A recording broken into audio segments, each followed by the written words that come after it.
اللهم صل على سيدنا محمد يا رب صل وسلم دائما ابدا على حبيبي. یہ تھا کہ حضرت عثمان کا چونکہ میں رشتہ دار ہوں، بنو امیہ سے میرا تعلق ہے، حضرت عثمان بھی بنو امیہ کے تھے، تو حکومت پہ دباؤ ڈالا جائے کہ حضرت عثمان کے قاتلوں کو چوک پر لٹکایا جائے. یہ گڑبڑ یہاں سے شروع ہوئی ہے. بات آ رہی ہے سمجھ میں؟ حکومت سے مطالبہ ہے کہ حضرت عثمان کے قاتلوں کو چوک پر لٹکایا جائے. یہ مطلب نہیں تھا حضرت معاویہ کا کہ حکومت کا اہل میں ہوں، مجھے خلافت دی جائے، میں علی کو نہیں مانتا یا میں علی کو معاذ اللہ برا سمجھتا ہوں. ایسا نہیں تھا. آج کل بعض لوگ یہ کہتے ہیں کہ حضرت معاویہ کے حکم سے حضرت علی کو گالیاں دی جاتی تھیں. یہ غلط ہے. یاد رکھو عربی کے لفظ کا ترجمہ اردو میں، یہ بہت سے لوگ نا ان کو عربی زبان سے ذرا بھی واقفیت نہیں ہے، چھوٹے چھوٹے بچے آ کے بیٹھ گئے ہیں. عربی میں کسی پر اعتراض کرنا، اس کی پالیسیوں کو غلط قرار دینا، اس کو بھی سب و شتم کہا جاتا ہے. اردو میں ہر جگہ اس کا ترجمہ گالیاں نہیں ہوتا. گالیوں کا مطلب تو ہمارے ہاں کچھ اور سمجھا جاتا ہے. آپ کسی پر اعتراض کر رہے ہو، اس کو تو سب و شتم کہا جائے گا. سب و شتم میں گالیاں بھی آتی ہیں، کسی کی پالیسیوں سے اختلاف کرنا، اس کی رائے پر رد کرنا، یہ بھی آتا ہے. لیکن اردو میں گالی کا مطلب برا لفظ ہے. گالی کوئی شریف آدمی نہیں دیتا.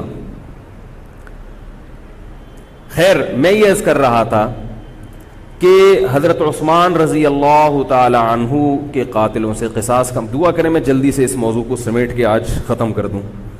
حضرت عثمان کے قاتلوں سے قصاص لیا جائے. حضرت علی رضی اللہ تعالی عنہ کا موقف یہ تھا کہ مدینہ میں حضرت عثمان کے قاتلوں کا جو ٹولہ ہے وہ اتنا مضبوط ہے کہ اگر میں نے ان سب کو پکڑ پکڑ کے لٹکانا شروع کر دیا تو مدینہ میں امن و امان کی صورتحال خراب ہو جائے گی. حکومت بھی دہشت گردی کے خلاف جب ایکشن لیتی ہے تو یہ سوچتی ہے نا کہ دہشت گردوں میں کتنی پاور ہے، تمیز سے، طریقے سے. اب یہ ایک اختلاف تھا جو بڑھنا شروع ہو گیا. اس اختلاف کے پیچھے نہ حکومت کی لالچ، نہ پیسے کی لالچ، نہ دولت. یہ سب الزامات ہیں اسلام دشمنوں کے جو انہوں نے صحابہ پر لگائے ہیں. نہ حضرت علی پر کوئی الزام لگایا جا سکتا ہے اس مسئلے میں، نہ حضرت معاویہ پر. رائے کا اختلاف ہے، رائے کا اختلاف. ابتدا میں حضرت معاویہ کے ساتھ بہت سارے صحابہ تھے. میں یہ تو نہیں کہہ رہا زیادہ، بہت سارے صحابہ جن میں حضرت عائشہ رضی اللہ تعالی عنہ بھی تھی. بعد میں حضرت عائشہ رضی اللہ تعالی عنہ کا موقف تبدیل ہو گیا جب انہوں نے دیکھا کہ اس سے مسئلہ حل ہونے کے بجائے اور بگڑ رہا ہے. تو حضرت معاویہ نے حضرت علی کی بیعت سے انکار کیا. کہا کہ جب تک حضرت عثمان کے قاتلوں کو چوک پہ نہیں لٹکایا جاتا میں آپ کے ہاتھ پہ بیعت کرنے کے لیے تیار نہیں ہوں. یہ حضرت معاویہ کی رائے تھی. حضرت علی کی رائے یہ تھی کہ میرے لیے یہ فی الحال ممکن نہیں ہے، لہذا، اور اس سے ہو کیا رہا ہے، حکومت دو حصوں میں ڈیوائیڈ ہو رہی ہے. ان کی رائے یہ تھی کہ حضرت معاویہ رضی اللہ تعالی عنہ کو اپنے اس مطالبے سے دستبردار ہو کر میرے ہاتھ پہ بیعت کر لینی چاہیے. اور قرآن کا حکم ہے وَإِن طَائِفَتَانِ مِنَ الْمُؤْمِنِينَ اقْتَتَلُوا فَأَصْلِحُوا بَيْنَهُمَا فَإِن بَغَتْ إِحْدَاهُمَا عَلَى الْأُخْرَى فَقَاتِلُوا الَّتِي تَبْغِي حَتَّى تَفِيءَ إِلَى أَمْرِ اللَّهِ. کہ اگر مسلمانوں کا کوئی فریق بغاوت پہ اتر آئے، حکومت وقت سے لڑائی کرے، قاتل التی تبغی، تو جو طبقہ حکومت کو تسلیم نہیں کر رہا یا حکومت کے خلاف بغاوت کر رہا ہے اس سے قتال کرو. حضرت علی کا موقف یہ تھا کہ قرآن مجید کی یہ آیت مجھ سے مطالبہ کر رہی ہے کہ جو لوگ میرے ہاتھ پہ بیعت نہیں ہو رہے جبکہ میری خلافت قائم ہو چکی ہے، تو میں مسلمانوں میں تاکہ اختلاف اور انتشار نہ ہو میں اس فریق کو تلوار کے زور سے بیعت کرنے پر مجبور کروں. بات آ رہی ہے سمجھ میں کہ نہیں آ رہی ہے؟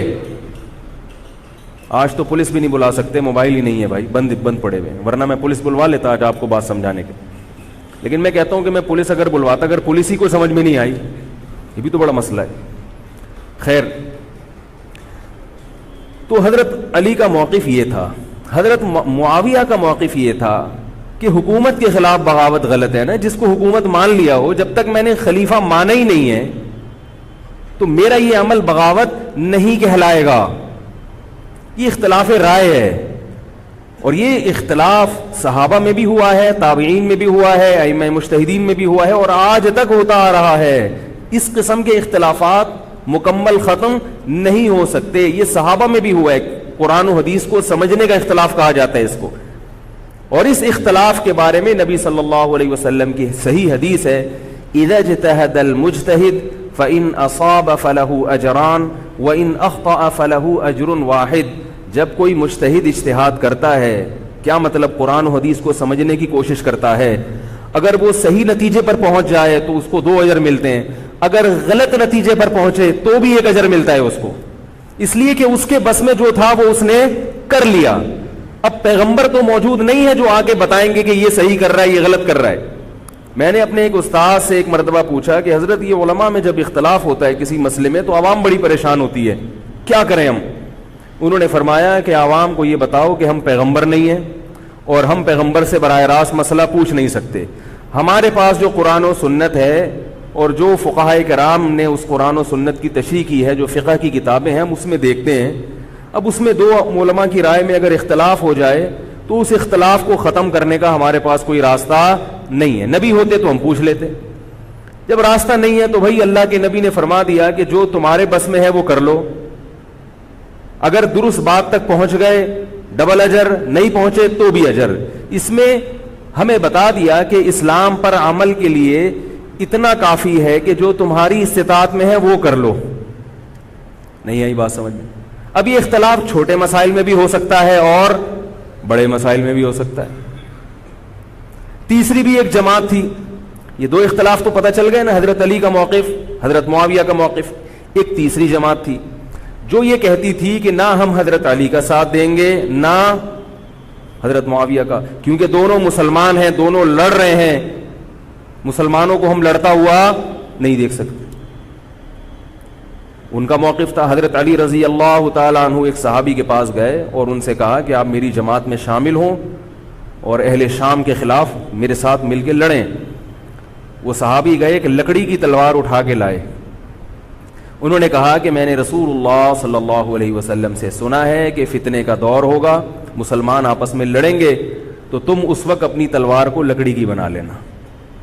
لکڑی کی تلوار کا مطلب جو کسی سے لڑنے کے کام نہ آئے. میں تو نہیں لڑ سکتا.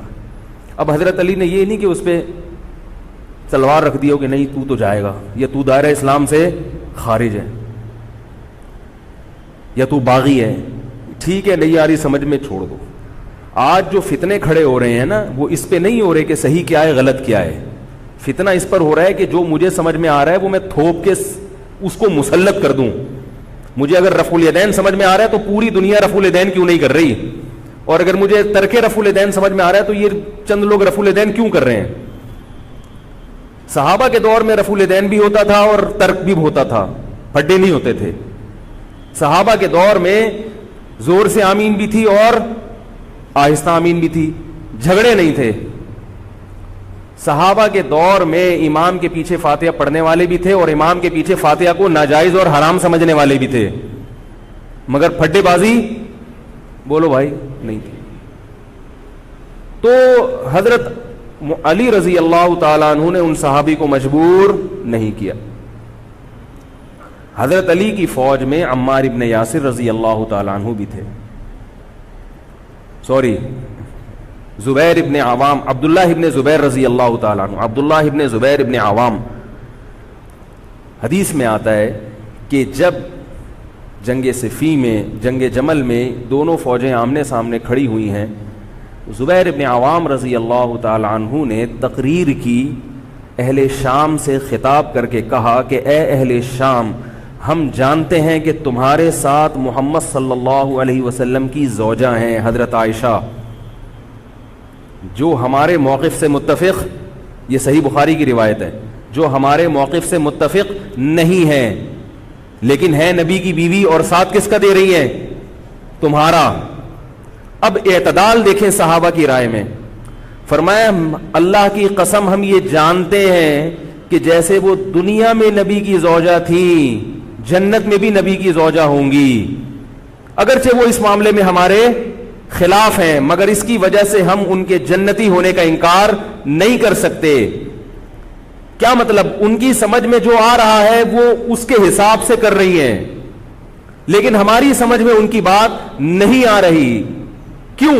اس لیے فرمایا کہ ہم یہ دیکھ رہے ہیں کہ اللہ ہمیں نبی کی زوجہ عائشہ رضی اللہ تعالی عنہا کے ذریعے آزما رہا ہے کہ تم نبی کی زوجہ کو دیکھتے ہو یا قرآن کے حکم کو دیکھتے ہو۔ قرآن کہہ رہا ہے کہ خلیفہ کے خلاف بغاوت نہیں ہو سکتی، کائنم من کان، بغاوت کرنے والا کوئی بھی کیوں نہ ہو۔ تو نہ چاہتے ہوئے بھی ہم تمہارے خلاف آگے کھڑے ہوئے ہیں۔ خدا کی قسم اس آزمائش میں ہمیں کس نے ڈالا ہے؟ اللہ نے ڈالا ہے۔ وہ لوگ جو حضرت عائشہ رضی اللہ تعالی عنہا پر تہمتیں لگاتے ہیں، جو حضرت معاویہ کو برا بھلا کہتے ہیں، وہ لوگ حضرت علی اور ان کے ساتھیوں سے سبق کیوں نہیں سیکھ لیتے؟ ایک مرتبہ میرے پاس ایک سوال آیا، سوال کرنے والے نے حضرت معاویہ کی شان میں گستاخی کا پورا ایک باب باندھا ہوا تھا۔ اس نے کہا کہ جس نے نبی کے داماد کے خلاف تلوار اٹھائی وہ اسلام میں معاذ اللہ کیسے ہو سکتا ہے، اور ایسے برے برے القاب کہ میں زبان پہ بھی نہیں لا سکتا۔ میری عادت ہے شارٹ کٹ جواب دینے کی، گل ویلے دی تے پھل موسم دا، اتنا ٹائم تھوڑی ہے کہ ہر آدمی کے سوال کو لے کے بیٹھ جائیں۔ میں نے کہا آپ کے جواب میں اتنا کافی ہے کہ یہ وہ الزامات ہیں کہ جس کے خلاف تلوار اٹھائی اس نے بھی یہ الزامات نہیں لگائے، مدعی سست اور گواہ چست۔ نہیں آ رہی میرا خیال ہے بات؟ جو حضرت علی کے ساتھ تھے انہوں نے تو یہ کچھ حضرت معاویہ کے خلاف نہیں کہا، انہوں نے تو وہ تو پھر بھی جنتی مان رہے ہیں، ایک دوسرے کی نماز جنازہ میں شریک ہو رہے ہیں، مال غنیمت کو تقسیم نہیں کر رہے، ایک دوسرے کی عورت پہ ہاتھ نہیں اٹھا رہے، احترام کر رہے ہیں، ایک دوسرے کے پیچھے جنگ ختم ہونے کے بعد نمازیں پڑھی جا رہی ہیں۔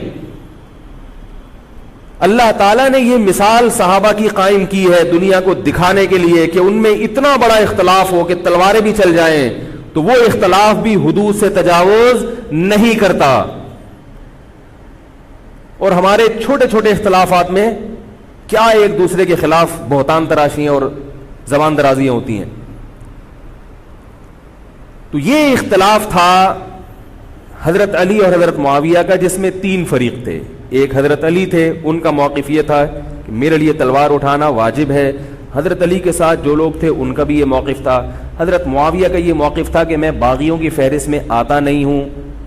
کیوں نہیں آتا؟ اس لیے نہیں آتا کہ میں نے خلافت کو تسلیم نہیں کیا، اور ان کے ساتھ بھی صحابہ کرام کی ایک جماعت تھی۔ اور تیسرا موقف، بہت سارے صحابہ یہ تھے جو کہتے تھے ہم کسی کا ساتھ نہیں دیں گے، دونوں طرف مسلمان ہیں، ہماری تلوار سے کسی مسلمان کا خون ہو ہم یہ برداشت نہیں کر سکتے۔ ہماری رائے یہ ہے، اہل سنت والجماعت کی رائے یہ ہے کہ یہ ان تینوں فریقوں میں جو برحق تھے وہ حضرت علی تھے، کیونکہ حکومت تھی ان کے پاس۔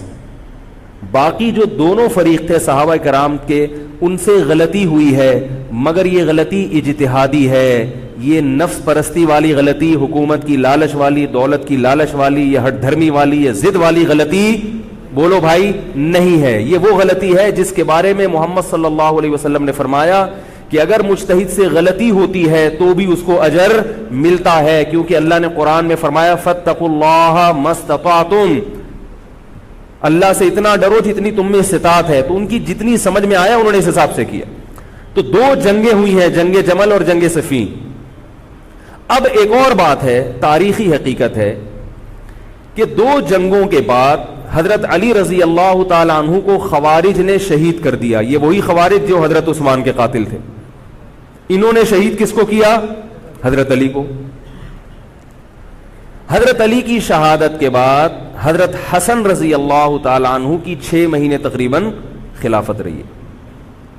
حضرت حسن رضی اللہ تعالی عنہ نے امت میں جوڑ پیدا کرنے کے لیے حضرت معاویہ رضی اللہ تعالیٰ عنہ سے سلو کر لی اور خلافت سے دستبردار ہو کر حضرت معاویہ کے ہاتھ پر بیعت ہو گئے.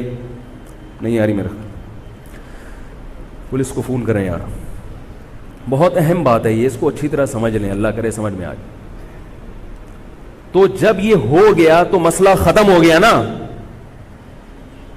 لوگوں نے حضرت حسن سے کہا, یہ میں بالکل مستند روایتیں پیش کر رہا ہوں, اس کے سب کے حوالے ہیں, اور بہت ایسا نہیں ہے کہ تاریخ کی کتابوں کے, یہ احادیث کی کتابوں کے سے پیش کر رہا ہوں. حدیث کا جو معیار ہے وہ تاریخی کتب سے بہت زیادہ ہوتا ہے. لوگوں نے حضرت حسن سے یہ کہا کہ یہ تو عار اور ذلت کی بات ہے کہ آپ کے والد نے جس کے خلاف 2 جنگیں لڑی ہوں, تو آپ اپنے والد کی جس سے دشمنی رہی ہو, بیٹا اس سے بیعت ہو رہا ہے. ہمارے ہاں اس کا تصور ہے. سیاسی لوٹے ہمارے ہاں بہت ہیں, مگر وہ بھی دنیاوی مفاد میں دائیں بائیں لڑکتے ہیں. آخرت کی خاطر کوئی اپنے ہوتے سے دستبردار ہو جائے, یہ نہیں ہوتا. حضرت حسن اہل بیت میں سے ہیں. حضرت حسن بیعت ہو گئے کس کے ہاتھ پر؟ حضرت معاویہ. لوگوں نے کہا یہ عار اور ذلت کی بات ہے. تو حضرت حسن کے وہ تاریخی الفاظ ہیں کہ میں دنیا کی ذلت کو جہنم کی آگ پر ترجیح دیتا ہوں. کیا مطلب؟ میں مسلمانوں کو آپس میں لڑتا ہوا نہیں دیکھ سکتا, میں نہیں لڑتا ہوا دیکھ سکتا. اب کوئی اس بیس پر حضرت علی پہ الزام لگائے کہ اس کا مطلب وہ لڑتا ہوا دیکھ سکتے تھے. بھائی ان کا جو موقف تھا, جو ان کی سمجھ میں آیا وہ انہوں نے کیا. حضرت حسن کا موقف اپنے والد کے موقف سے مختلف تھا. یہ اختلاف رائے ہو سکتا ہے. ان کا موقف یہ تھا کہ بھئی حضرت معاویہ حکومت کے اہل ہوں یا نہ ہوں یہ ایک الگ بحث ہے.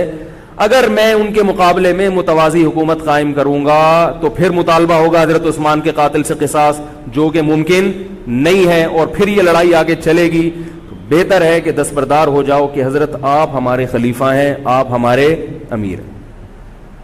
نبی صلی اللہ علیہ وسلم اس کی پیشگوئی پہلے کر چکے تھے. حضرت حسن رضی اللہ تعالیٰ عنہ کے بارے میں فرما چکے تھے کہ اللہ میرے اس بیٹے کے ذریعے مسلمانوں کے 2 فریق میں صلح پیدا کریں. تو جو اہل بیت سے محبت کرنے والے لوگ ہیں ان کو بھی چاہیے کہ کوئی ایسا کام نہ کریں جس سے مسلمانوں میں دوبارہ سے اختلاف اور انتشار پیدا ہو جائے. جوڑ کی اہمیت شریعت میں زیادہ ہے.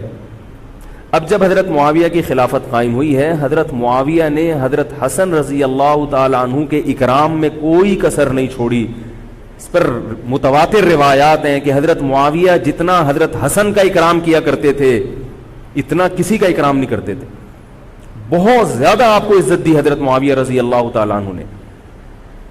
حضرت معاویہ کے بعد یزید کی خلافت قائم ہوئی ہے, حکومت قائم ہوئی ہے. حضرت معاویہ صحابی رسول تھے. بہت سارے صحابہ کو آپ کے طریقہ حکومت پر اعتراض تھا, کیونکہ بہرحال باقاعدہ سلیکشن نہیں ہوئی تھی. لیکن پھر بھی صحابہ کرام نے, جب حضرت حسن بیعت ہو گئے تو باقی کس کو اعتراض کا حق ہوگا بھائی.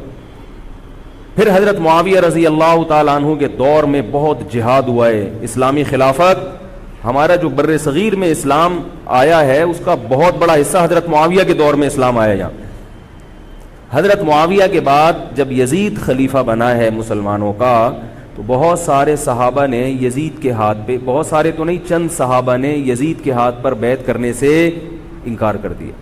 وہ اتنے تھوڑے صحابہ ہیں جن کو انگلیوں پہ گنا جا سکتا ہے, جن میں حضرت حسین بھی تھے, حضرت حسن نہیں, حضرت حسن کے بھائی, بولو بھائی, حضرت حسین. جمہور صحابہ کا موقف یہ تھا کہ یزید کا طریقہ خلافت اگرچہ غلط ہے, طریقہ حکومت اگرچہ غلط ہے, مگر رسول اللہ صلی اللہ علیہ وسلم کی صحیح احادیث موجود ہیں. نبی صلی اللہ علیہ وسلم نے فرمایا, صحیح بخاری کی حدیث ہے, اسمعوا واطیعوا ولو سلط علیکم رجل حبشی کأن رأسہ ذبیبہ. آپ صلی اللہ علیہ وسلم نے فرمایا, سنو اور اطاعت کرو اگرچہ تم پر کوئی حبشی غلام مسلط کر دیا جائے جس کا سر کشمش کی طرح پچکا ہوا ہو. کیا مطلب؟ سلیکشن نہیں ہوئی بلکہ زبردستی مسلط ہو گیا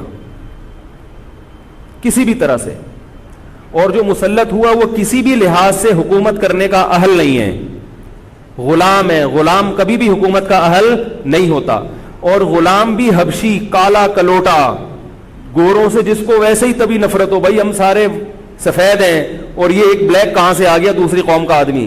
انسان دوسری قوم کے آدمی کو قبول نہیں کرتا, قوم بھی دوسری, اور فرمایا شکل بھی اچھی نہیں ہے. بھائی حاکم کم از کم شکل کا اچھا ہو تو اطاعت کرتے ہوئے مزہ آتا ہے, شکل بھی اچھی نہ ہو تو آدمی کہتا ہے یار اس کی مانوں میں, عجیب سا ہے یہ فطرت ہے انسان کی. لوگ کوشش کرتے ہیں امام لائیں تو شکل بھی اچھی ہو اس کی, یہ کوشش کرتے ہیں لوگ, امام میں پتہ نہیں کیا کیا دیکھ رہے ہوتے ہیں. تو کیا ہے, شکل بھی اچھی نہیں ہے اور عقل بھی نہیں ہے, سر پچکا ہوا ہے کس کی طرح, کشمش کی طرح. صحیح ہے بخاری کی حدیث. مطلب یہ کہ کسی بھی لحاظ سے نہ لک وائز اچھا لگ رہا ہے آپ کو, نہ اس کے اندر صلاحیتیں ہیں, مگر مسلط ہو گیا, کسی نے بھی مسلط کر دیا, تو آپ نے فرمایا اب اس کے خلاف بغاوت نہیں کرنی, اس کی اطاعت کرنی ہے. آپ کہیں گے یہ کیسا حکم ہے بھائی اسلام کا, ایک آدمی نا اہل ہے مگر اس کی مان کے چلو تو مروا دے گا. یہ اس لیے اسلام نے حکم دیا ہے کہ اس کے پاس پاور تھی تو مسلط ہوا ہے نا, کیا خیال ہے بھائی. تو اب جب اس کے خلاف چلو گے تو اس سے وہ ہٹنے والا نہیں ہے, وہ خون خرابہ کر دے گا, قتل و غارت کرے گا اور فساد پیدا کر دے گا وہ, کیونکہ اگر وہ کمزور ہوتا تو خلیفہ بنتا نہیں. وہ خلیفہ کی, حاکم کی ڈیفینیشن کیا ہے, جس کے پاس قوت نافذہ ہو. ایک دن ایک صاحب کہنے لگے مسلم لیگ کے دور میں, جنرل مشرف کے دور میں اس کو نہیں مانتا, میں اس کو نہیں مانتا. میں نے کہا آپ کے ماننے نہ ماننے سے کچھ نہیں ہوتا, وہ مسلط ہو گیا ہے, جس طریقے ہیلی کاپٹر سے آیا ہو یا فرشتے اس کو لائے ہوں. کیونکہ حاکم کی جو ڈیفینیشن ہے کہ جس کے پاس قوت نافذہ ہو, قوت نافذہ اردو کا گاڑا لفظ ہے, قوت نافذہ کہتے ہیں کہ جب وہ کچھ کہتا ہو تو کر کے دکھا سکتا ہو, چاہے فوج کے ذریعے, چاہے پولیس کے ذریعے, چاہے کسی بھی طریقے. ایک آدمی کو پوری قوم نے سلیکٹ کر لیا مگر اس کی سنتا کوئی نہیں ہے, وہ کچھ کہتا ہے تو اس کے منہ سے الفاظ نکل کے ہوا میں تحلیل ہو جاتے ہیں, چلتی کسی اور کی ہے, وہ جو کہتا ہے کر کے دکھا دیتا ہے. تو اصل حاکم کون ہے, جو کہتا ہے اور کر کے دکھا دیتا. اب یہ ایک الگ بحث ہے کہ یہ ظالم ہے, یہ غلط طریقے سے آیا ہے, اس پر بحث ہو سکتی ہے کہ جب یہ غلط طریقے سے آیا ہے تو اس کو قانون کے دائرے میں رہ کے ہٹانے کی کوشش کی جائے, لیکن مسلح بغاوت کرنا, اس کے خلاف بندوق اٹھانا, اس کے خلاف تلوار اٹھانا, اس کی شریعت نے اجازت نہیں دی. میں یہ نہیں کہہ رہا کہ اس کی مخالفت کی اجازت نہیں دی. نبی صلی اللہ علیہ وسلم نے فرمایا سب سے بہترین جہاد ظالم بادشاہ کے سامنے حق بات کہنا ہے. کہنے کی حد تک آپ کو مخالفت کی اجازت ہے کہ بھائی یہ جو وزیر اعظم کا بیان آیا ہے یہ بیان ملک کا بیڑا غرق کر دے گا, ان کی پالیسیاں صحیح, جیسے آج کل ہو رہا ہے کہ اخباروں میں کالم نگار اپنی اپنی رائے لکھتے ہیں حکمرانوں کے بارے میں, لکھنے کی حد تک, بولنے کی حد تک ہے. آپ مسلح دستہ لے کے بغاوت کرنے پر آ جائیں, اس کی شریعت نے اجازت, بول لو بھائی کچھ نہیں ہوتا. یہ قرآن اور سنت سے بات ثابت ہے, اس کی شریعت نے اجازت نہیں دی ہے, کیونکہ آپ یہ کریں گے تو اللہ نے دنیا کو اسباب کے ساتھ جوڑا ہوا ہے. آپ کے پاس کچھ بھی نہیں ہے, نہ آپ کے پاس ٹینک ہے, نہ آپ کے پاس آرمی ہے, نہ آپ کے پاس پولیس ہے, آپ کے پاس صرف جذبہ ہے. خالی جذبہ اگر کارآمد ہوتا تو نوح علیہ الصلوۃ والسلام اور آپ کے ساتھ جو 40 افراد تھے ان میں بہت جذبہ تھا, مگر ایک طرف پوری دنیا تھی. اللہ نے جہاد کا حکم نہیں دیا. اللہ تعالیٰ نے اس دنیا کو صرف جذبات کے ساتھ یا ایمان کے ساتھ منسلک نہیں کیا, اس دنیا کو دارالاسباب بنایا ہے. جذبے کے ساتھ ساتھ کچھ طاقت اور قوت بھی ہونی چاہیے, اور یہ قوت حکومت کے پاس ہوتی ہے, پبلک کے پاس بول لو یار نہیں. اگر پبلک کے پاس ہے تو وہ بھی حکومت کی پالیسیاں ہوتی ہیں کہ یہ بھی لیاری گینگ رہنے دو تھوڑے دنوں کے لیے, ان لوگوں کے پاس تھوڑا سا کلاشن کوفے رہنے دو, حکومت جب چاہے غائب کر دے. وہ یہ جو کلاشن کوفے لے کے لوگ گھوم رہے ہوتے ہیں نا اور بتا رہے ہوتے ہیں ہم امام مہدی کا لشکر ہیں, یہ سب گورنمنٹ کے لوگ ہوتے ہیں. آئی بات سمجھ میں, گورنمنٹ کی طرف سے ان کو پرمٹ ملا ہوتا ہے, ورنہ آپ چاقو لے کے بھی جو کھنجر ہے نا وہ بھی لے کے ذرا گھوم کے دکھاؤ. تو جو بھی امام مہدی کا لشکر کا دعویٰ کر رہا ہے اور کہہ رہا ہے میں یوں کر دوں گا, میں یوں کر دوں گا, میرے ساتھ آ جاؤ, تو سمجھ لو گورنمنٹ نے اس کو خود ہی بٹھایا ہوا ہے. اور بعض دفعہ حکومت اپنی مخالفت کے لیے بھی بندے بٹھا دیتی ہے. یہ ایجنسی والے بڑے ہوشیار ہوتے ہیں, یہ اپنی مخالفت کے لیے پبلک بندوں کو خرید کے بٹھاتے ہیں کہ تم آرمی کے خلاف اور ایجنسیوں کے خلاف تقریریں کرو اور جہاد کا اعلان کرو. اس کا نتیجہ کیا نکلتا ہے؟ جو جو جہاد کے اعلان میں ان کے ساتھ ہوتے چلے جاتے ہیں ان کے نام ایجنسیوں کے پاس پہنچ جاتے ہیں. پھر ایجنسیاں کہتی ہیں ابھی ان کو کھل کے جہاد کرنے دو, تاکہ جتنے لوگوں میں اس قسم کے جہاد کے جراثیم ہیں وہ تمام آ جائیں اور ایک ہی دفعہ اسپرے کر کے سب کو نمٹا دیا جائے. یہ ایک بچوں کی طرح کبھی اس کو پکڑ لیا, یہ کام نہیں ہوتا. تو اس لیے کہہ رہا ہوں یہ جو نوجوان طبقہ ہے اس کو جہاد کے نام پہ الو بنانے والے ہر جگہ بہت ہیں. الو ضرور بنو مگر کسی اور عنوان سے بن جاؤ, جہاد کے نام پہ الو نہ بنو, کیونکہ کسی اور عنوان سے الو بنو گے اتنا نقصان نہیں ہوگا. اس عنوان سے الو بنو گے تو بڑا بیڑا غرق ہو جائے گا, جیسے کہ بہت سو کا بیچاروں کا ہو چکا ہے. تو میں یہ عرض کر رہا تھا کہ نبی صلی اللہ علیہ وسلم کی صحیح حدیث ہے, اسی طرح صحیح مسلم کی حدیث ہے, آپ صلی اللہ علیہ وسلم نے حاکم کی اطاعت کا حکم دیا. صحابہ نے عرض کیا یا رسول اللہ اگر وہ ہم پہ ظلم کرے تو بھی بغاوت نہ کریں؟ آپ نے فرمایا وَإِن ضَرَبُوا ظَهْرَكَ, اگرچہ وہ تمہاری پیٹھ پہ کوڑے مارے, ایسا ظالم ہو, پھر بھی بغاوت. یہ میں نہیں کہہ رہا, یہ محمد صلی اللہ علیہ وسلم کے الفاظ ہیں. کیوں؟ اس لیے کہ آپ صلی اللہ علیہ وسلم نے اتحاد پہ زیادہ زور لگایا ہے. بھائی حکومت ایک ہوگی جیسی مرضی لنگڑی لولی ہو, مگر مسلمان کی جو ایک یونائٹی ہے, جو ایک اتحاد ہے, وہ تو برقرار رہے گا نا. اگر آپ کمزور ہو گئے تو کتنا مرضی ایمان ہو, کمزور آدمی دنیا میں کہیں بھی نہیں پنپ سکتا. تبھی میں کہتا ہوں پاکستان کی قدر کرو, جیسا مرضی ہے, ایک مضبوط آرمی تو ہے نا, ایٹم بم تو ہے, جیسی مرضی آرمی ہو, لیکن ہے تو نا. اگر یہ ختم ہو گئی اور نیک نیک لوگ آ گئے مگر اتنے پاورفل نہ ہوئے, وہ آپ کو انڈیا سے نہیں بچا سکتے, وہ آپ کو امریکہ کے شر سے نہیں بچا سکتے, کیونکہ اس وقت پوری دنیا پاکستان کی دشمن ہوئی ہوئی ہے سوائے چند ممالک کے. اور وہ جو ملک بچا ہوا ہے یہ میرے اور آپ کی تقریروں سے نہیں بچا ہوا, یہ ایٹم بم سے بچا ہوا ہے. اللہ نے دنیا کو اسباب کے ساتھ جوڑ دیا ہے, ایٹم بم بھی ہے اور پھر ایمان کی طاقت بھی ہے کسی حد تک, جو کہ بہت ہی شارٹ ہو گئی ہے ایمان کی طاقت. تو دونوں چیزیں چلتی ہیں ساتھ, صرف بم بھی کافی نہیں ہے. اللہ نے فرمایا اگر تم تقوی اختیار کرو گے تو اللہ تمہاری مدد کرے گا, ورنہ نہیں کرے گا. تو دونوں چیزیں ضروری ہیں. تو حضرت معاویہ کے بعد یزید کے بارے میں جمہور صحابہ کا موقف یہ تھا کہ یہ جیسا مرضی ہو, ظالم ہو, عادل ہو, یہ ایک الگ بحث ہے, مگر ہے بہرحال یہی. پاور کس کے پاس ہے؟ اسی کے پاس. حضرت حسین رضی اللہ تعالیٰ عنہ کا موقف یہ تھا کہ میں یزید جیسے آدمی کے ہاتھ پر بیعت کرنے کے لیے تیار. بولو بھائی, نہیں, میں نہیں بیعت کرتا اس کے ہاتھ, کیونکہ یزید کے بارے میں خبریں تھیں, بعض کہتے تھے شراب پیتا ہے. حضرت مفتی محمد تقی عثمانی صاحب کا انہوں نے فرمایا ہے کہ کسی مستند روایت سے ثابت نہیں ہے شراب پینا. روایتیں ہیں مگر کوئی اوتھینٹک روایت نہیں ہے. تو اب نتیجہ کیا نکلا کہ حضرت حسین رضی اللہ تعالیٰ عنہ کے پاس کوفہ سے خطوط آئے.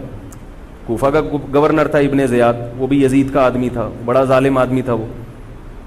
اہل کوفہ کے خطوط آئے کہ آپ آ جائیں یہاں پر, یہاں سب لوگ آپ کے ہاتھ پر بیعت کرنے کے لیے تیار ہیں.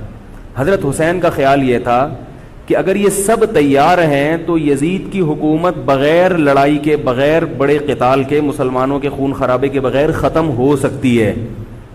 آئی بات سمجھ میں؟ جو انفارمیشن آپ کو ملی تھی, جو نالج آپ کو ملی تھی, وہ نالج غلط تھی. اگر وہ نالج صحیح ہوتی تو حضرت حسین کبھی کربلا کی طرف رخ نہ کرتے, کیونکہ حضرت حسین کا موقف بھی یہی تھا کہ مسلمانوں کی تلواریں آپس میں نہ چلیں. حضرت حسین رضی اللہ تعالیٰ عنہ کے پاس جب 50 سے زیادہ خطوط آئے ہیں اہل کوفہ کی طرف سے کہ آپ آئیے, آپ آئیے, آپ آئیے, تو پہلے حضرت حسین رضی اللہ تعالیٰ عنہ نے اپنے رشتہ دار جو آپ کے چچزاد تھے مسلم بن عقیل, ان کو بھیجا.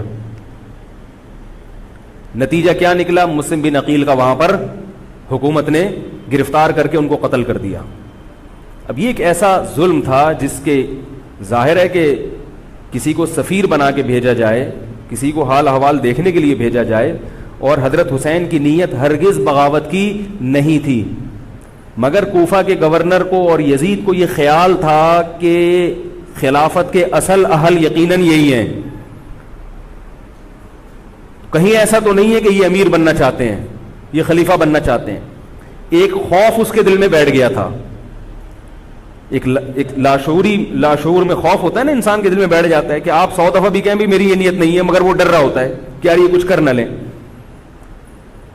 تو جب مسلم بن عقیل کو شہید کیا گیا, حضرت حسین رضی اللہ تعالی عنہ جا چکے تھے.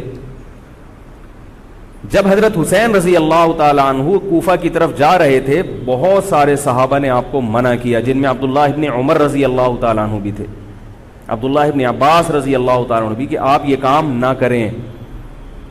بعض نے تو کہا کہ ہمیں آپ کی شہادت کا یقین ہے, کیونکہ جس حالات میں آپ جا رہے ہیں حکومت یہ سمجھے گی کہ بغاوت کرنے آ رہے ہیں, لہذا وہ آپ کو کیا کرے گی, اس بیس پہ قتل نہیں کرے گی کہ آپ نواسہ رسول ہیں, کیونکہ وہ بھی مسلمان تھے. اس بیس پہ قتل کرے گی کہ آپ کی نیت کیا ہے, حکومت کے خلاف بغاوت.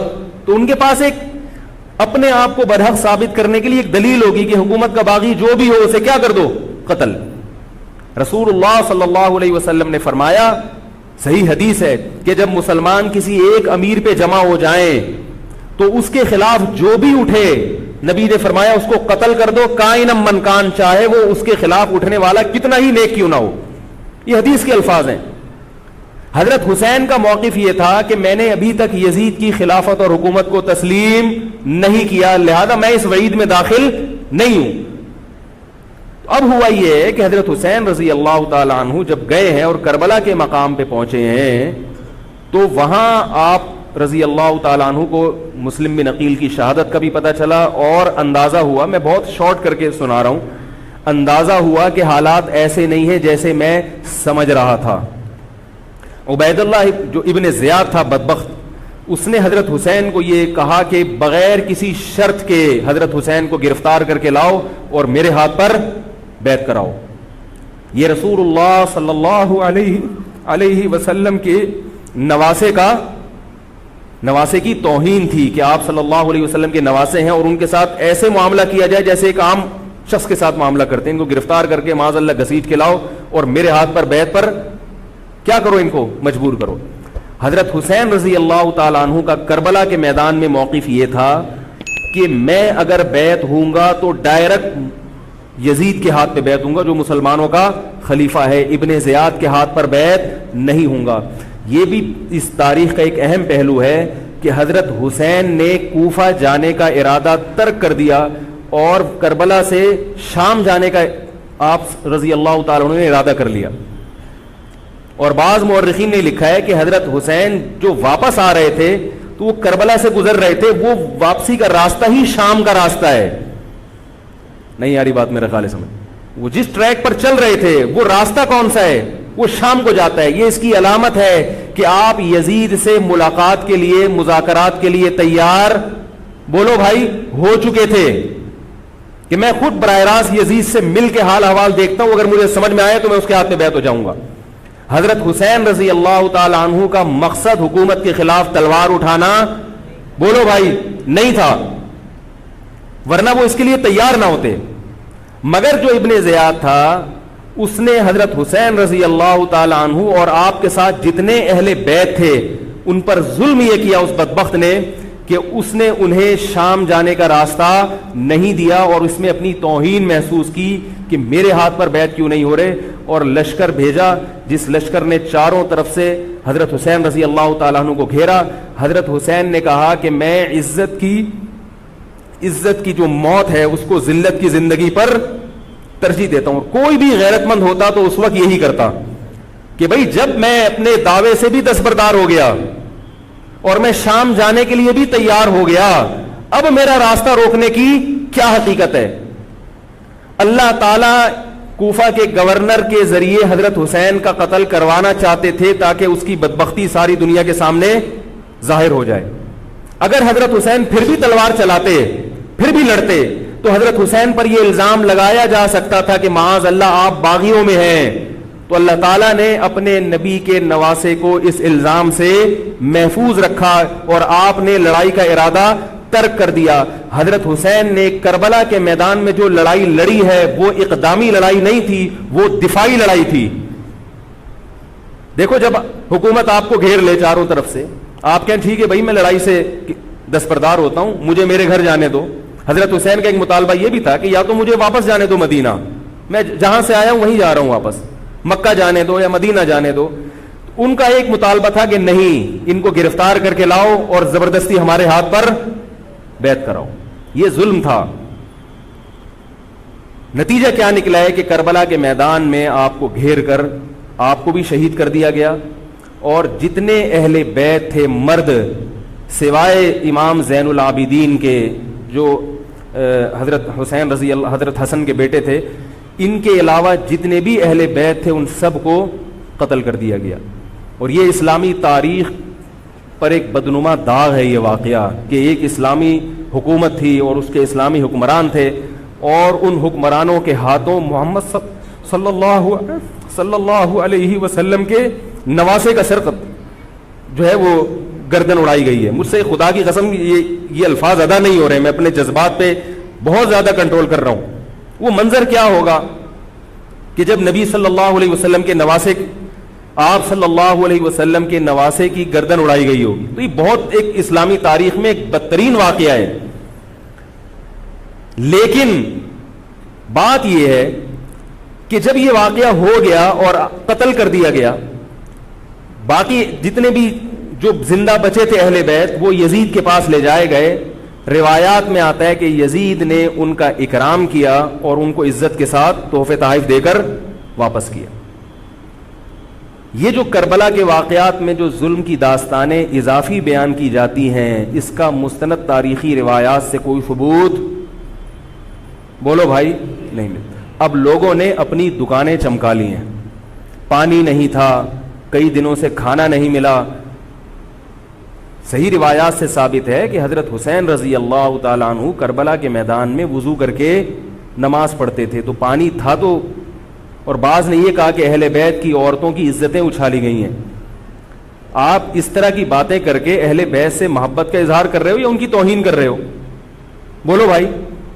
اگر کوئی عزت دار پاک دامن عورت ہو, بالفرض اس کی عزت پہ ڈاکہ ڈلتا ہے بالفرض, تو آپ اس بات کو چھپاؤ گے نا, آپ جھوٹ بولو گے, بولو گے نہیں بھائی اس کی عزت پہ کوئی آنچ نہیں آئی ہے.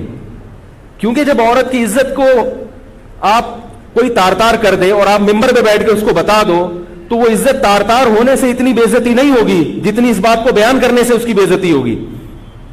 حقیقت یہ ہے کہ کسی مستند روایت سے ثابت نہیں ہے کہ اہل بیت کی عورتوں کی عزتوں کو اچھالا گیا. وہ نبی کے گھرانے کی عورتیں تھیں, ان کا ناخن بھی کوئی نامحرم مرد نہیں دیکھ پاتا تھا. دوپٹہ اتر گیا زینب کا اور زینب کی چادر چھن گئی, یہ سب غلط ہے, یہ سب من گھڑت باتیں ہیں. چونکہ وہ بہرحال مسلمان تھے جو حضرت حسین کے خلاف لڑ رہے تھے, ظالم تھے, اس میں کوئی شک نہیں ہے. اس سے بڑا ظلم اس کائنات میں ہوا نہیں ہوگا کہ ایک شخص جو اپنے آپ کو مسلمان کہتا ہے اور وہ نبی کے نواسے کو قتل کر دے اور اہل بیت کو قتل کر دے. اسلامی سیاست میں اتنی گندی تاریخ ہمیں کبھی بھی نہیں ملتی. حضرت عثمان کا بھی قتل ہوا, وہ بھی بہت بڑا ظلم تھا, مگر یہ ظلم اس ظلم کی نوعیت سے بڑھ کر تھا, کیونکہ حضرت عثمان کا قتل حکومت کے ہاتھوں نہیں ہوا ہے, باغیوں کے ہاتھوں ہوا ہے. یہاں حضرت حسین کا قتل کس کے ہاتھوں ہوا ہے؟ حکومت کے ہاتھوں ہوا ہے, جس پر لوگ بیعت کر چکے تھے.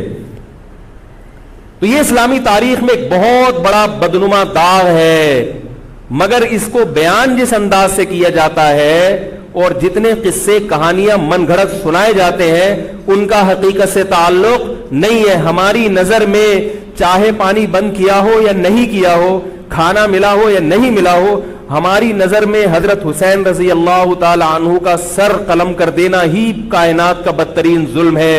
یہی ایسا ظلم ہے کہ جس پر جتنا غم کیا جائے کم ہے. غم منایا نہیں, غم کیا جائے. منانا الگ چیز ہے, غمزدہ ہونا الگ چیز ہے.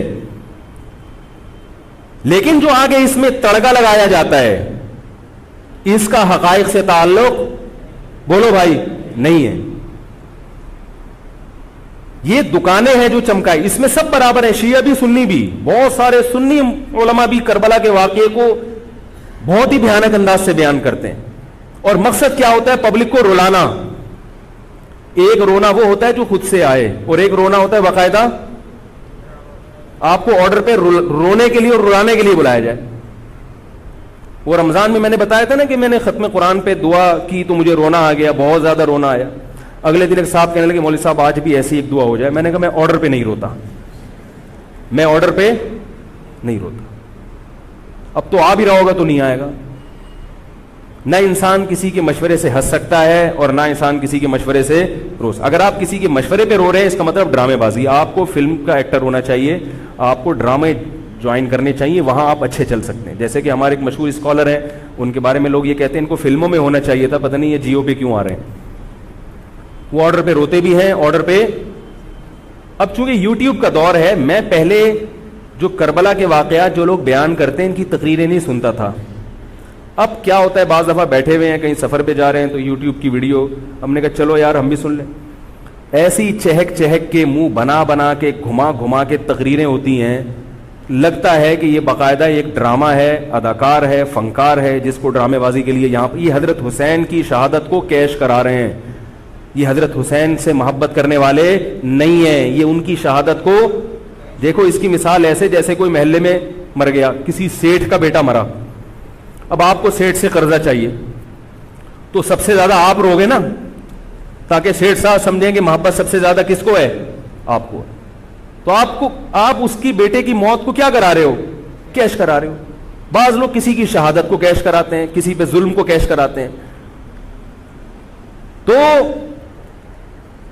میں پھر عرض کروں کہ بہت بدترین واقعہ ہے. حضرت حسین رضی اللہ تعالیٰ عنہ کا سر لے جایا گیا یزید کے پاس. یزید بدبخت نے چھڑی سے آپ کے ہونٹوں کو چھوا. وہاں صحابی رسول نے فرمایا کہ ایسا مت کرو.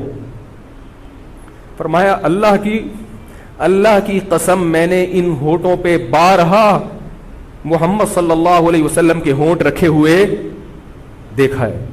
بارہا میں نے دیکھا ہے کہ محمد صلی اللہ علیہ وسلم نے ان ہونٹوں کا بوسہ لیا ہے. بارہا میں نے دیکھا ہے. ان صحابی کے دل پہ کیا گزر رہی ہوگی جو حضرت حسین کے ساتھ یہ حرکت دیکھ رہے ہوں گے, جبکہ اسی حسین کو انہوں نے بارہا نبی کی گود میں بھی دیکھا اور بارہا نبی کے ہونٹوں کو بھی ان ہونٹوں سے مس ہوتے ہوئے دیکھا. تو جب یہ سر ان کے سامنے رکھا ہوگا اور اس کے ساتھ یہ حرکت ہو رہی ہوگی, ان صحابی کے جذبات کیا ہوں گے. مگر اس کے باوجود جو بتانے کی بات ہے, جو میں بتانا چاہتا ہوں, انہوں نے یزید کے خلاف بغاوت نہیں کی کہ جس یزید نے حضرت حسین کا یہ حشر کر دیا ہو, اگر اس کے خلاف بغاوت ہوگی تو باقی مسلمانوں کا کیا حشر کرے گا.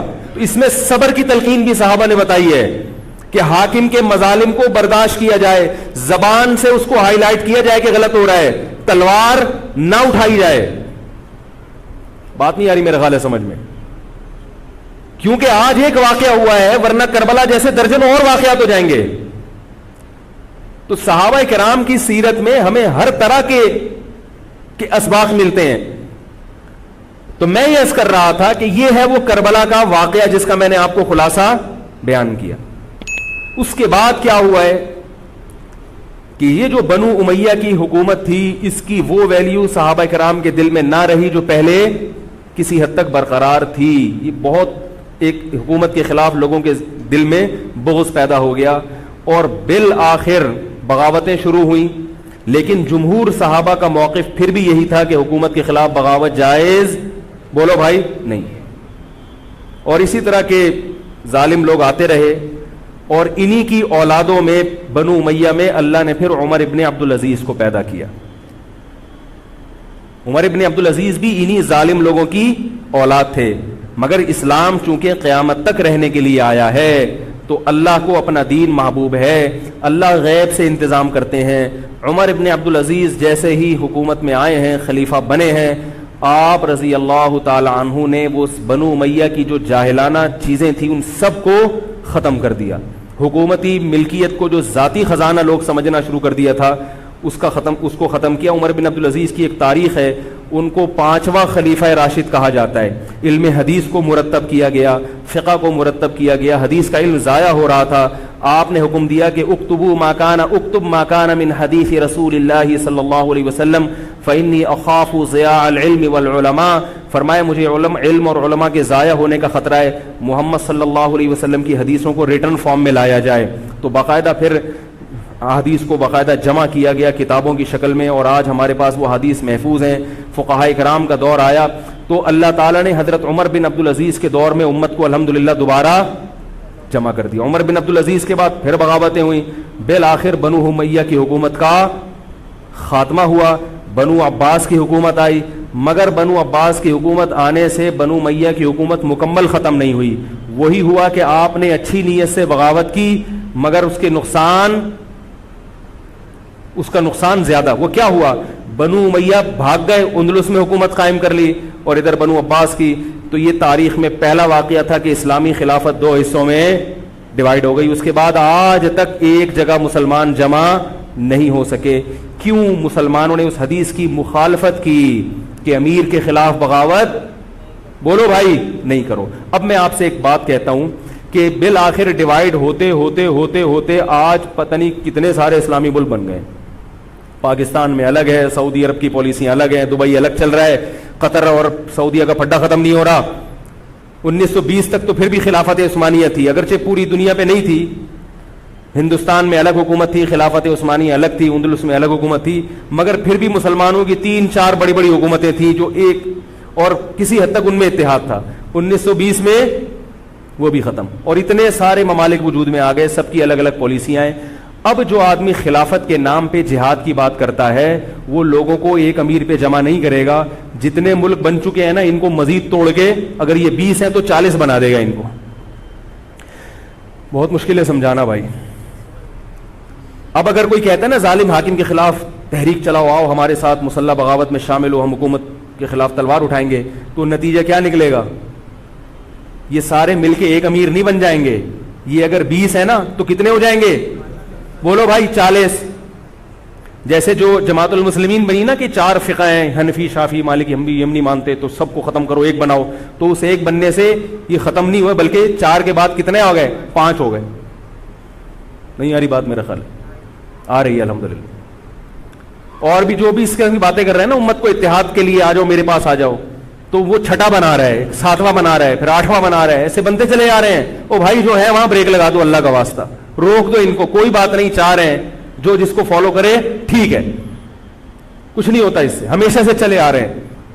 تو اب اگر ایک خلیفہ نہیں ہے, ہونا تو چاہیے ایک ہی خلیفہ, نہیں ہے تو جو ہے اسی پہ گزارا کرو, ورنہ اس سے بھی جاؤ گے, تمہاری کوئی مضبوط طاقت اور قوت ہوگی نہیں. کافر جب چاہے گا تمہیں ٹیشو پیپر کی طرح استعمال کر کے پھینک دے گا. تو کربلا کے واقعہ سے ہمیں کیا سبق ملتا ہے؟ علامہ ابن تیمیہ رحمہ اللہ تعالی فرماتے ہیں کہ جمہور صحابہ کی جو رائے تھی, حضرت حسین رضی اللہ تعالیٰ عنہ کی بھی اپنی ایک رائے تھی, مگر ابن تیمیہ رحمہ اللہ فرماتے ہیں کہ اگر حضرت حسین رضی اللہ تعالیٰ عنہ کربلا کی طرف خروج نہ کرتے تو ابن تیمیہ کی رائے یہ ہے کہ یہ زیادہ بہتر تھا. اب آپ کہیں گے کہ صحابی رسول کی رائے سے اختلاف کر رہے ہیں, نہ, وہ کہہ رہے ہیں وہ جو جمہور صحابہ تھے جو حضرت حسین کو منع کر رہے تھے وہ بھی تو صحابہ تھے. حضرت حسن بھی تو صحابی تھے. حضرت حسن نے حضرت معاویہ کے خلاف لڑائی نہیں لڑی. تو صحابہ کی 2 رائے تھی, جمہور ایک طرف تھے. تو فرماتے ہیں اگر یہ نہ ہوتا تو زیادہ بہتر تھا. لیکن حضرت حسین رضی اللہ تعالی عنہ کے بارے میں ہمارا موقف یہ ہے کہ وہ یہ سب کچھ اس وقت کے جو حالات تھے اس میں کوئی بھی ہوتا اور غیرت مند ہوتا تو وہ یہ کرنے پر مجبور تھا. اور اس میں دھوکہ کس نے دیا حضرت حسین کو؟ اہل کوفہ نے, جس کا حضرت حسین کو علم نہیں ہو سکا. اب میں آپ سے ایک بات عرض کر رہا ہوں, یہ تو میں نے کربلا کی تاریخ کا آپ کو خلاصہ بیان کیا ہے. اس میں جو میں نے ایک دعویٰ کیا کہ اس میں مظالم جو بیان کیے جاتے ہیں اس میں غلو ہے بہت, اس غلو کی ایک دلیل گل ویلے دی تے پھل موسم دا. اب میں آپ کو تاریخی کتابوں کے حوالے دوں, وہ بہت لمبی بات ہوگی, اس میں بہت تضاد ہے. آپ یہ جو خطیب ہے نا جو کربلا کے مظالم بیان کرتے ہیں, ان خطیبوں کے بیان سنیں, ہر آدمی کا بیان دوسرے سے مختلف ہوگا. یہ خود اس کی علامت ہے, یہ کسی ایک بات پر ٹکنے کے لیے تیار نہیں ہے. ان کا مقصد ہے رونا اور پبلک کو رلانا. رونے کا اپنا ایک مزہ ہے. آپ کہیں گے بھائی رلانے میں کیا ملتا ہے؟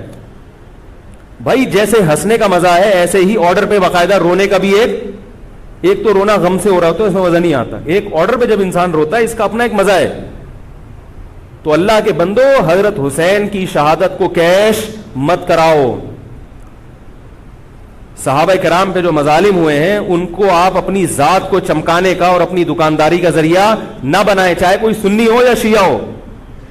بعض سنی لوگ بھی بڑا تڑکا لگاتے ہیں اس میں. تو ایسا نہیں ہے. اس بارے میں نے جو اسٹڈی کی ہے, مطالعہ کیا ہے, سب سے زیادہ مضبوط تحریر, سب سے زیادہ مضبوط موقف حضرت مفتی محمد تقی عثمانی صاحب دامت برکاتہم کا ہے. حضرت مفتی محمد تقی عثمانی صاحب دامت برکاتہم کی شخصیت ایسی ہے, دیکھو جو مولوی ہوتا ہے نا وہ مولویوں کو سمجھتا ہے, پبلک نہیں سمجھتی. ڈاکٹر کو پتا ہے نا کہ کون سا ڈاکٹر اچھا ہے کون سا گڑبڑ ہے. عام آدمی تو اس کو اچھا سمجھیں گے جو لوگوں کو الو بنا رہا ہے. پبلک کو نہیں پتا ہوتا کہ کس میں کتنا دم ہے. او بھائی سونار کو پتا ہوگا نا کہ یہ اصلی سونا ہے یا ہمارے ایک جاننے والے ہیں کباڑ, وہ دھات پہ ہاتھ رکھ کے بتاتے ہیں پیتل ہے, سونا ہے, تانبا ہے, لوہا ہے, ہاتھ رکھ کے بتا دے گا. حالانکہ اس نے کسی یونیورسٹی سے کوئی کورس نہیں کیا, نہ کوئی سائنسدان ہے. وہ کام کیا ہے کباڑ کا, ساری زندگی یہی کام کیا ہے. تو جو مولوی لوگ ہوتے ہیں ان کی ساری زندگی اسی میں گزری ہوتی ہے, پڑھنے پڑھانے میں, بشرطے کہ ہوں بھی مولوی. روحانی علاج والے مولوی نہیں ہوتے, نام کے مولوی ہوتے ہیں. ان کو پڑھنے کے علاوہ دنیا کے سارے کام آتے ہیں. کتابوں سے ان کو نفرت ہوتی ہے, بس جھاڑ پھونک جن چڑیل وہ اسی سے دکانداری چمچاتے ہیں. ہر داڑھی والا ہر پگڑی والا مولوی نہیں ہوتا. تو جو مولوی ہوتا ہے اس کو پتا ہوتا ہے کہ کون سا مولوی کتنے پانی میں ہے. تو میں تو نہیں دعویٰ کرتا کہ میں عالم ہوں, لیکن آپ لوگ تو مجھے مولوی سمجھ کے آئے ہیں نا, عالم سمجھ کے آئے ہیں. تو آپ کے نظریے کے مطابق میں کہتا ہوں کہ اگر آپ مجھے عالم سمجھتے ہیں تو میں آپ کو بتاؤں کہ پاکستان میں حضرت مفتی محمد تقی عثمانی صاحب جیسا مضبوط علم والا, اور علم بھی بہت سے لوگوں کے پاس ہوتا ہے مگر اعتدال نہیں ہوتا طبیعت میں, وہ باہر کے ماحول سے متاثر ہو جاتے ہیں. حضرت مفتی محمد تقی عثمانی صاحب دامت برکاتہم العالیہ وہ علم میں مضبوط بھی ہیں, اور ان کی جو زبان سے نکلے ہوئے الفاظ یا ان کے قلم سے لکھی ہوئی تحریر بہت ہی نپی تلی ہوتی ہے. ایک حرف بھی اس میں غیر ضروری نہیں ہوتا, اور ایک حرف بھی ایسا نہیں ہوتا جو ضروری ہو اور نہ آیا ہو اس میں. بہت کسی فرقے کی مخالفت بھی کرتے ہیں, بڑی تمیز سے کرتے ہیں. وہ ہم لوگوں کی کیا عادت ہوتی ہے, اب کسی کے خلاف چلو تو کوشش کرو دائرہ اسلام سے کسی طرح باہر نکل جائے گی. کوشش یہی ہوتی ہے, وہ نکل نہیں رہا ہوتا تو مجبوراً پھر اس کو مسلمان ماننا پڑتا ہے. کیا خیال ہے؟ کوشش یہ ہوتی ہے کہ اسلام کا جو دائرہ ہے وہ اس میں میں رہوں اور دو چار میرے مرید رہیں, لیکن چونکہ پبلک اس کو مانتی نہیں تو مجبوراً ان کو بھی دائرہ اسلام میں داخل کرنا پڑتا. تو حضرت مفتی محمد تقی عثمانی صاحب کی جو تحریریں ہیں وہ بڑی جاندار ہوتی ہیں. ان کو پڑھا کرو اللہ کے بندو. عالم کا یوٹیوب سے نہیں پتہ چلتا کون مفتی ہے کون کیا ہے. حضرت مفتی تقی عثمانی صاحب کی پاکستان میں اتنی عزت نہیں ہے جتنا غیروں نے ان کو عزت دی ہے. سعودی عرب میں جاؤ, امام حرم ان سے مسائل پوچھتے ہیں. ایک صاحب نے مجھے بتایا کہ میں نے امام حرم کو 25 منٹ تک ان سے فون پہ بات کرتے ہوئے دیکھا اور ان سے مسائل پوچھتے ہوئے.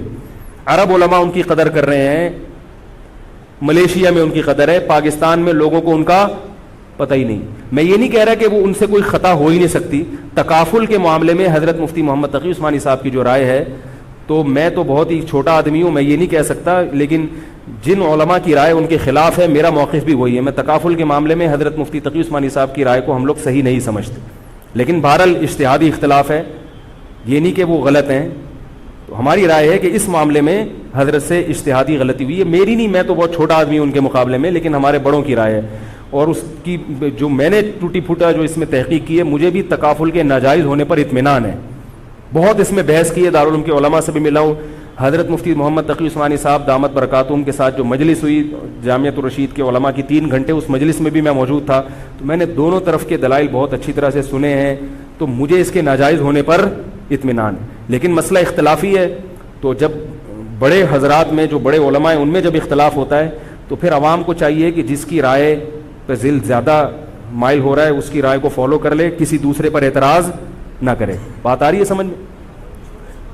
انشورنس کا متبادل ہے نا تکافل, پاک قطر تکافل, یا یہ سب میری رائے میں یہ سب ناجائز ہے. اس پر میں کبھی بیان کروں گا کیوں ناجائز ہے.